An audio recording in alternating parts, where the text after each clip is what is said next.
Derrière ces traits juvéniles, une grande souffrance. À 18 ans, Maëva aimerait vivre comme de nombreuses autres jeunes filles de son âge. Et si ce mercredi matin, à Rollainville, lorsque nous la rencontrons dans sa chambre devant l'ordinateur, les apparences peuvent de prime abord être trompeuses, ce ne sont pourtant pas les réseaux sociaux qui captivent son attention. Bonjour monsieur.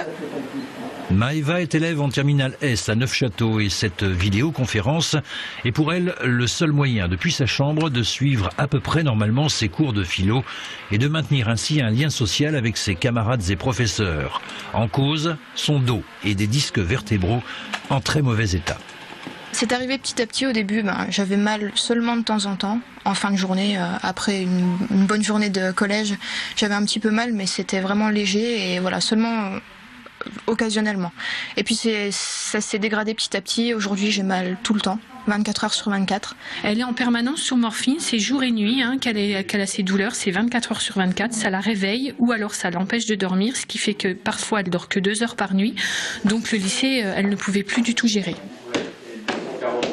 Et c'est là qu'intervient le service d'assistance pédagogique à domicile aux enfants et adolescents malades ou accidentés. Le SAPAD, qui a permis, grâce à son partenariat avec l'Éducation nationale, que le bac soit aménagé sur 2 ans. Tout de suite, nous avons mis en place un aménagement pour elle, pour le bac, parce que c'était pas possible qu'elle passe toutes les matières. En plus, elle avait manqué quand même un petit peu dans l'année sur certaines matières, à certains moments, parce qu'elle était en souffrance.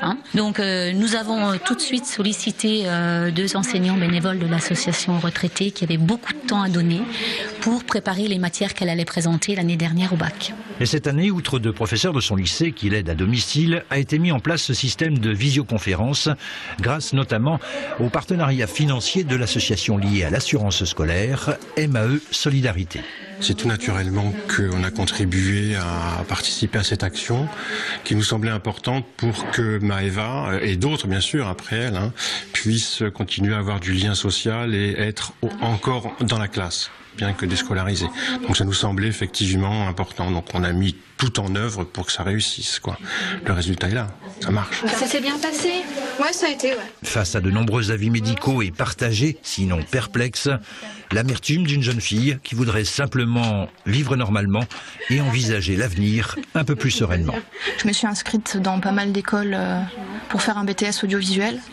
Malheureusement, maintenant, c'est trop tard puisque mon dernier rendez-vous médical a été encore une fois un échec. Et donc je sais que maintenant c'est trop tard pour être soignée à temps pour septembre. Mais bon, j'ose espérer que l'année prochaine je serai soignée et que je pourrai partir en école l'année d'après. Voilà. Et je continuerai à apprendre toute seule un petit peu ici. Ça ne m'empêche pas d'apprendre dans mon coin.